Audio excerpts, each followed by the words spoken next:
नमस्कार, जय हिंद साथियों। कई दिनों से मैं देख रहा हूं गोदी मीडिया वाले बेचारे बहुत परेशान हैं। उनको रातों की नींद नहीं आ रही है, परेशान हो गए बेचारे।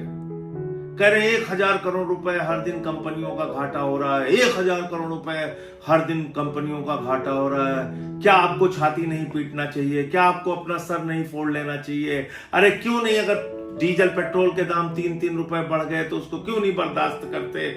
अरे क्यों नहीं, अगर गैस के दाम 993 रुपए और 261 रुपए बढ़ गए तो उसको बर्दाश्त क्यों नहीं करते? क्यों बोल रहे हो? चुप रहो, खामोश रहो। बढ़ गए तो बढ़ गए। ये तर्क दिया जा रहा है गोदी मीडिया के द्वारा। तो आप लोग ये समझ सकते हैं कि ये गोदी मीडिया दरअसल किसके लिए काम करता है, दिन रात किसका प्रोपेगेंडा करता है, दिन रात किसको बचाने के लिए लगा हुआ है। जिन टीवी चैनलों को आप ये मानते हैं कि इसमें कही गई बात भगवान की कही गई बात है, उन टीवी चैनलों की क्या विश्वसनीयता है?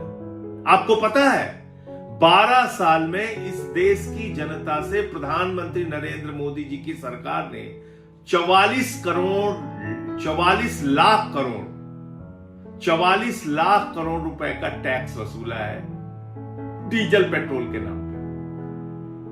और ये जो कंपनियों का रोना रो रही है गोदी मीडिया, उन कंपनियों ने 3.5 लाख करोड़ रुपए का मुनाफा कमाया है। कब कमाया है? जब कच्चे तेल का दाम $30 प्रति बैरल था। अंतरराष्ट्रीय बाजार में जब कच्चे तेल का दाम कम था, $20 $30 प्रति बैरल था, उस वक्त भी आपको महंगा पेट्रोल और डीजल हिंदुस्तान में बेचा गया और मुनाफा कमाया गया। हजारों लाखों करोड़ रुपए मुनाफा कमाया गया। तब तो कोई गोदी मीडिया वाला छाती नहीं पीट रहा था। तब तो कोई गोदी मीडिया वाला सर नहीं पटक रहा था कि बाप रे बाप, इतना मुनाफा जनता से कमाया जा रहा है। क्यों जनता से इतना मुनाफा कमाया जा रहा है? क्यों मोदी जी डीजल पेट्रोल का दाम कम नहीं कर रहे हैं अगर अंतरराष्ट्रीय बाजार में कच्चे तेल का दाम कम है? किसी भी गोदी मीडिया ने बात नहीं कही। तो अब क्यों आप लोग सर पटक रहे हैं? इसलिए कि मोदी जी के हर गलत निर्णय का बचाव करना है। मोदी जी चले गए विदेश यात्रा में, आपने देखा होगा उनका वहां अरब में गले मिलते हुए।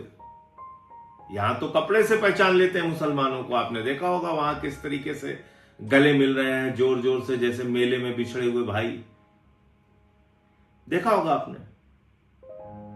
और आपको सलाह देकर चले गए सोना ना खरीदना, खाद ना खरीदना, खाने का तेल ना खरीदना, गाड़ी का तेल ना खरीदना, वर्क फ्रॉम होम करना, विदेश यात्रा ना करना, सब सलाह देके चले गए। अब गोदी मीडिया लग गया अपने मालिक की चमचागिरी में कि अरे भाई, जब कह के गए हैं तो मान क्यों नहीं रहे हो तुम लोग?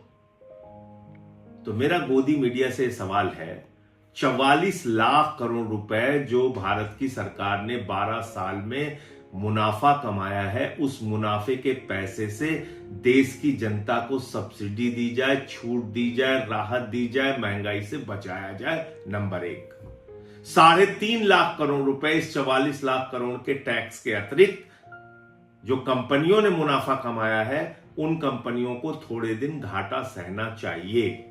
अगर अंतरराष्ट्रीय संकट है तो देश की जनता को राहत देने के लिए खुद भी घाटा उठाना चाहिए। जब उन्होंने मुनाफे कमाए तो थोड़े दिन घाटा भी उठा लो।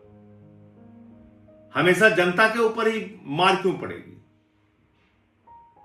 और अंत में मैं एक बात कहना चाहता हूं, इस देश के अंदर महंगाई के सवाल पे या फिर बेरोजगारी के सवाल पे या फिर परीक्षा के पेपर लीक के सवाल पे इस देश की जनता को खुद से जगना पड़ेगा। अगर गोदी मीडिया के आप तर्क